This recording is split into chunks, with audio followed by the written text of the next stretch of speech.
하나님의 말씀은 골로새서 1장 19절에서 23절까지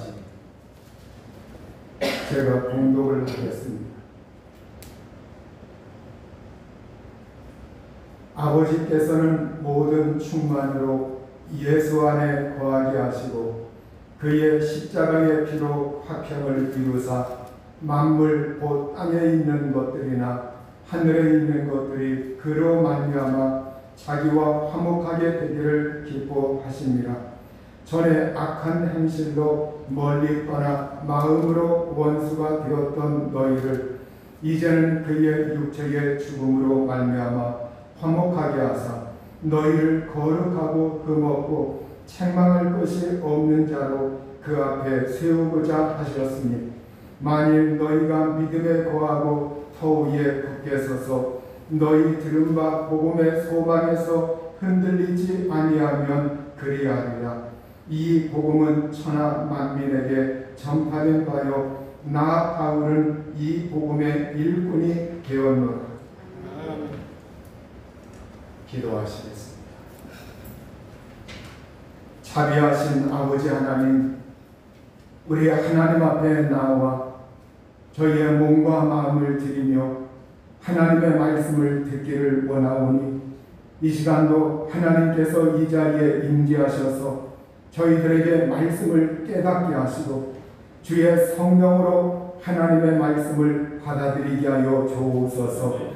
우리 아버지 하나님, 이 시간 예수님의 피가 저희의 모든 죄를 사하여 주시고 회개하는 심령들을 긍휼히 여기사 하나님의 성령으로 충만하게 채워 주옵소서.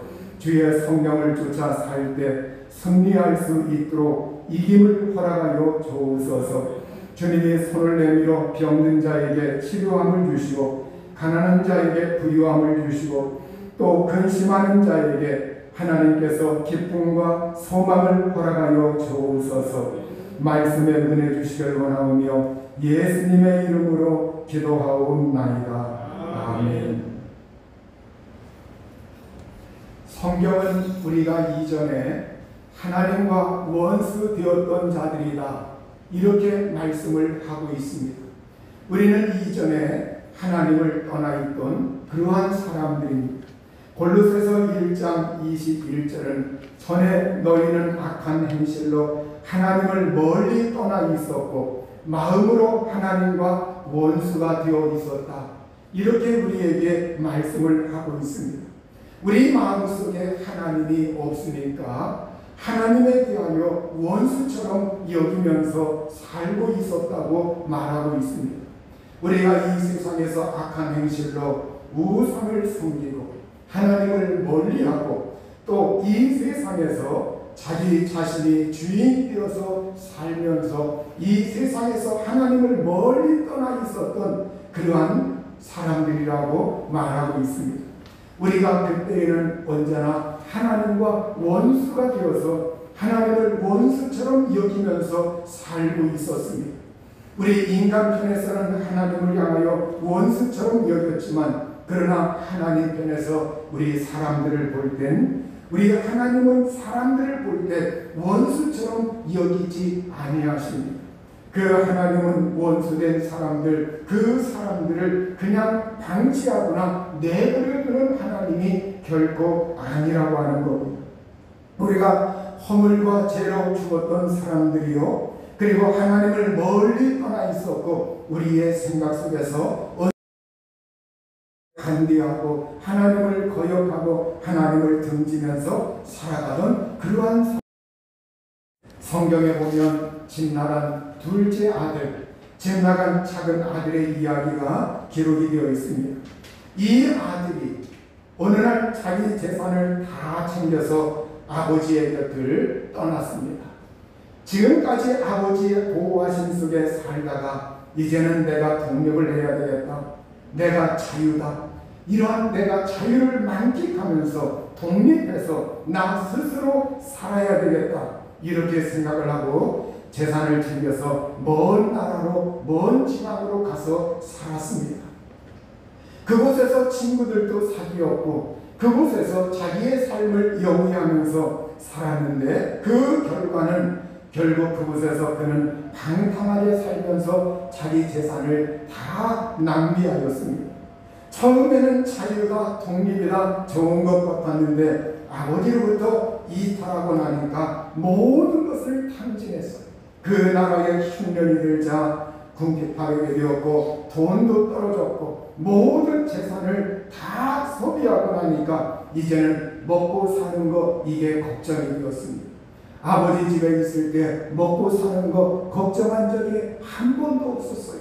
그런데 먹고 사는 것으로 걱정하면서 무엇을 먹고 사나 무엇을 마시고 사나 이게 걱정이 되어서 이제는 어떤 사람에게 가서 자기 사정을 합니다.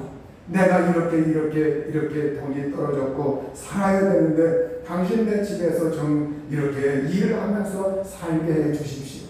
그러자 그 사람이 이제는 들로 보내어서 농장으로 보내어서 돼지를 치게 하면서 그곳에서 더부살이하는 인생, 붙여 사는 인생이 되어서 돼지를 치면서 그곳에서 자기의 나라를 허비하고 있었던 겁니다.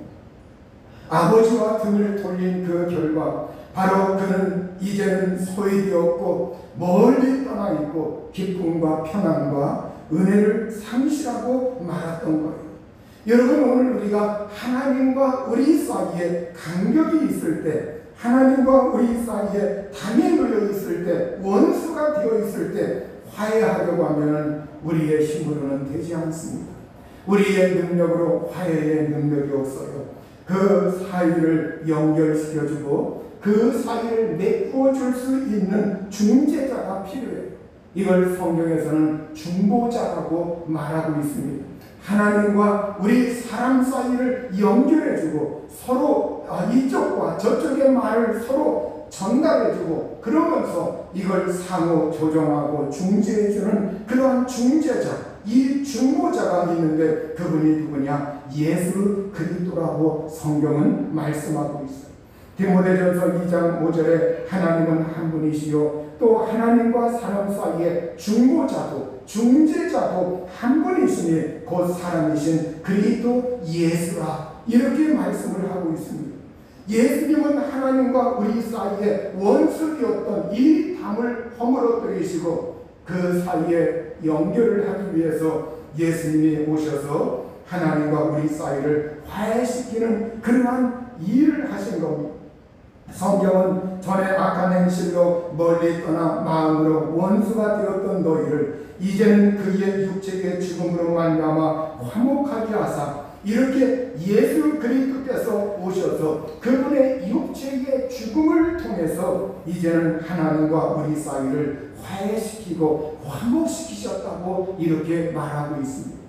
여러분, 하나님께서 그 아들 독생자 예수님을 보내셔서 우리 인간과 하나님 사이에 원수가 되었던 이 담을 허물어뜨리시고 예수님이 피를 흘려서 이제는 화평을 이루셨다. 이 사실을 우리가 믿고 받아들이는 것, 이것이 바로 우리의 믿음이에요. 여러분, 성경은 그의 십자가의 피로 화평을 이루사 이렇게 20절에 말씀하고 있어요. 예수님의 십자가의 피로 화평을 이루셨다고 말하고 있어요. 전에 하나님을 멀리 떠나 있던 자가 이제 예수님의 십자가의 피로 화평을 이루게 되어서 그 십자가의 피로 하나님을 가까이 하게 되었습니다. 집 나간 이 작은 아들이 아버지에게 돌아와 아버지에게 가까이 한 것처럼 오늘 그 아버지께 이끌 수 있는 그 능력이 어디서 나오는 겁니까? 이것이 바로 예수 그리스도의 공로 십자가의 피의 능력입니다.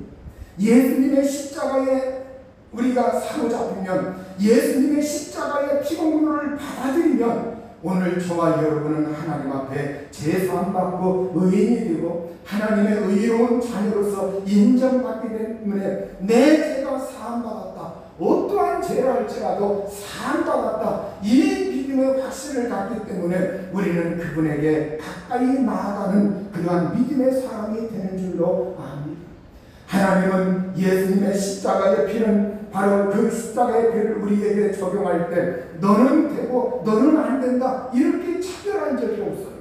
누구든지 주님의 십자가의 피공로를 받아들이기만 하면 하나님의 품 안에 들어올 수 있고 천국의 그 영원한 나라에 들어갈 수 있다고 말씀하고 있습니다. 오늘 저의 마음속에, 저와 여러분의 마음속에 이 예수님의 십자가의 피가 충만할 수 있기를 우리 주님의 이름으로 축원합니다. 마음으로 원수되었던 자, 하나님과 이제는 화해하고 하나님을 사랑하게 되고 하나님을 이제는 위하는 그러한 사람으로 변화가 되었어요. 예전에는 우리가 하나님에 대해서 자꾸 명예를 내려드리려고 하고 나쁜 말을 하고 그 하나님에 대해서 좋지 않은 감정을 가지고 있던 이 원수되었던 자가 이제는 화목하되면 내 입술에서 하나님을 찬미하고 하나님을 높이고 하나님을 사랑하고 예수 그리스도를 증언하는 그러한 입술로 변화되는 겁니다. 이제 우리가 하나님과 나 사이에 예수님의 죽으심, 예수님의 그 십자가의 피로 화평을 이루었기 때문에 이제 우리는 어떻게 해야 되느냐? 화평하게 하는 사람으로 살아가야 합니다.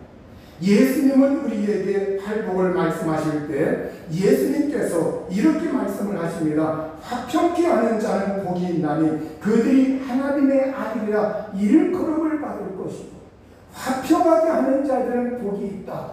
여러분, 오늘 하나님이 화평하게 하는 그 사람들을 향하여 복이 있다. 여러분, 우리가 화평하게 하는 사람으로 살 수 있는 비결은 하나님이 예수님을 통해서 그 피로 하나님과 우리 사이를 화목하게 하고 화해시켰기 때문에 이 은혜를 받아들인 사람은 이제는 우리가 이 세상에서 화평하게 하는 하나님의 자녀로 살 수 있다고 예수님은 우리에게 말씀을 하고 있는 겁니다. 여러분, 오늘 우리는 화평케 하는 사람, 정말로 이 평화, 평강, 화평을 도모하는 그 화평의 중재자, 조정자가 우리가 되셔야 합니다. 싸움을 하고 논쟁이 일어났을 때 그걸 중재해 줄 수 있는 사람, 조정할 수 있는 사람, 화평할 수 있는 사람. 미국의 인디언들은 평화와 화친의 의미로 서로 등을 돌렸다가 화친하게 되면 평화와 화친의 의미로 평화의 담뱃대를 돌려 피운다고 합니다. 평화의 담뱃대를 돌려서 서로 그걸 이렇게 돌려서 피우면서 우리는 이제는 평화했다, 화친했다. 그러면서 우리가 이제는 화평하게 살자. 이런 의미로 평화의 담뱃대를 돌려서 서로 이렇게 한 모금씩 피운다. 그런데 여러분, 오늘 우리에게 바로 우리는 평화의 담뱃대가 아니라 우리는 무엇을 돌려야 하느냐? 예수 그리스도의 마음을 돌릴 수 있는 사람이 되셔야 합니다. 우리가 예수 그리스도의 화평의 은혜, 십자가의 피를 우리 마음속에 받아들였을 때 예수님의 마음을 품고 있는 이 사람은 화평의 사람으로, 화평을 도모하는 사람으로 살아갈 때 이제는 내 속에 있는 예수님의 마음, 그 화평의 마음, 서로 화평케 하는 마음, 용서하는 마음, 그 마음을 가지고 그 마음을 다른 사람에게 전달해주는 그 마음을 돌릴 수 있는 그 사람이 되어야 할 줄로 믿습니다. 어떤 부부가 자꾸 말로 서로 상처를 주면서 서로가 이렇게 말로 상처를 주게 되니까 부부 사이랄지라도 자존심이 상하게 되었고, 그래서 이제는 한동안 말을 하지 말고 살기로 이렇게 이야기를 하고 그 다음부터 서로 말하지 않기로 했어요. 말을 하지 않고 어느 동안은 우리가 의사소통이 있으면 글로 써서 이렇게 의사소통을 하자. 근데 얼마 후에 남편이 다음날 멀리 출장을 가게 되었어요. 멀리 출장을 가게 되어서 새벽에 일찍 일어나야 했어요. 이 남편이 자명정도 맞춰놓고 다 이렇게 해놨는데 그래도 안심이 안 되어가지고 차를 놓치면 어떻게 하나, 일찍 일어나야 되는데 그래서 내일 새벽 5시에 깨워달라고 말로 하지 못하고 쪽지에다가 이렇게 글을 적어가지고 아내에게 내밀었어요. 아내가 그걸 딱 봤어요. 그래 아내가 그걸 보고서 고개를 끄덕입니다. 이튿날 남편이 잠에서 깨어보니까 벌써 아침 7시가 지났어. 큰일 났구나. 화가 잔뜩 난 남편이 아내에게 따지려고 보니까 자기 머리맡에 종이 쪽지가 하나 놓여있어요. 여보, 벌써 5시야. 어서 일어나요. 늦겠어요. 그러면서 종이 쪽지에 그게 쓰여있어요. 여러분, 사람이 상처를 주고 상처를 받다 보면 의사소통이 단절이 생깁니다. 하던 말도 안 하게 되고 정답던 그 말도 반말로 나오고 그러하게 됩니다. 이때 우리에게 필요한 것은 무엇이냐? 하나님의 아들 독생자 예수님이 화해자로서, 화평케 하는 자로서, 중보자로서 우리에게 오셔서 화해시켰다. 예수의 그 마음을 다시 한번 우리 마음속에 새기면서 이제 화평케 하는 그러한 사람으로 살아가야 됩니다. 그래서 쓸데없는 자존심, 분풀이, 스트레스 주는 일, 이거 하지 말고 우리가 예수님의 십자가의 그 죽으심을 깊이 묵상하면서 그걸 공감하고 그 은혜를 자꾸 사모하고 그 은혜를 받아들이는 그러한 사람이 될 때 우리가 이 세상에서 화평케 하는 사람으로 살아갈 수 있는 줄로 믿습니다. 성경은 에베소서 4장 30절에서 32절에 하나님의 성령을 근심하게 하지 말라. 그 안에서 너희가 구원의 날까지 인치심을 받았느니라. 너희는 모든 악독과 노함과 분냄과 떠드는 것과 비방하는 것을 모든 악의와 함께 버리고 서로 친절하게 하며 불쌍히 여기며 서로 용서하기를 하나님이 그리스도 안에서 너희를 용서하신 것 같이 하라. 이렇게 우리에게 하나님의 성령을 근심하게 하지 마. 우리가 화평케 하는 일을 도모하지 아니하고 트러블 메이커가 되면, 말썽꾼이 되면, 자꾸 분쟁을 일으키는 그러한 사람이 되면 하나님의 성령을 근심하게 하는 그러한 일을 하게 됩니다. 성령께서 실행하시니, 성령께서 괴로워하시니, 왜? 성령께서 오셔서 의와 희락과 평강과 그 속에서 우리 속에 하나님의 기쁨을 일으키시는데, 그런데 그것이 자꾸 사그러지고 그것이 자꾸 눌릴 때 성령이 근심하셔요. 오늘 성령은 오셔서 우리에게 예수님의 마음을 자꾸 일깨워 주십니다. 아무개야 예수님이 피 흘린 거 알지? 예수님이 죽으신 거 알지? 그 마음 품어라. 그 마음 품어라. 우리에게 자꾸 이렇게 하면서 하나님의 자녀들로서, 하나님의 아들들로서 화평하게 하는 사람으로 살기를, 그 은혜를 자꾸 성령께서 깨우쳐 주시고 우리에게 충만케 하시는 줄로 믿습니다. 끝으로 오늘 코로나로 인해서 한 유머러스한 그러한 기도가 이렇게 사람들 간에 회자되고 있는데, 그걸 한번 제가 읽고 오늘 말씀을 마치겠습니다. 이 기도를 너무 신중하게 받아들이지 마시고 하나의 유머다 이렇게 받아들이면 좋겠어요. 하나님, 우리가 얼마나 거짓에 막말을 많이 하고 살았으면 입을 마스크로 틀어막고 살라 하시겠습니까? 하나님, 우리가 얼마나 서로 다투고 시기하고 미워했으면 거리를 두고 살라 하시겠습니까? 하나님, 우리가 얼마나 손으로 나쁜 짓을 많이 하고 다녔으면 어디를 가나 손 씻고 소독하라 하시겠습니까? 하나님, 우리가 얼마나 열 흘리고 살았으면 가는 곳마다 체온을 체크하고 살라 하시겠습니까? 하나님, 우리가 얼마나 남몰래 다녔으면 가는 곳마다 연락처를 적으라 하시겠습니까? 하나님, 반성하며 살겠습니다. 노여움을 거두시고 불쌍히 여기사 자비와 사랑이 넘치는 행복한 세상으로 인도하여 주십시오. 하나님, 이대로 살다간 삥 돌겠습니다. 자비를 베풀어 주옵소서. 기도하시겠습니다.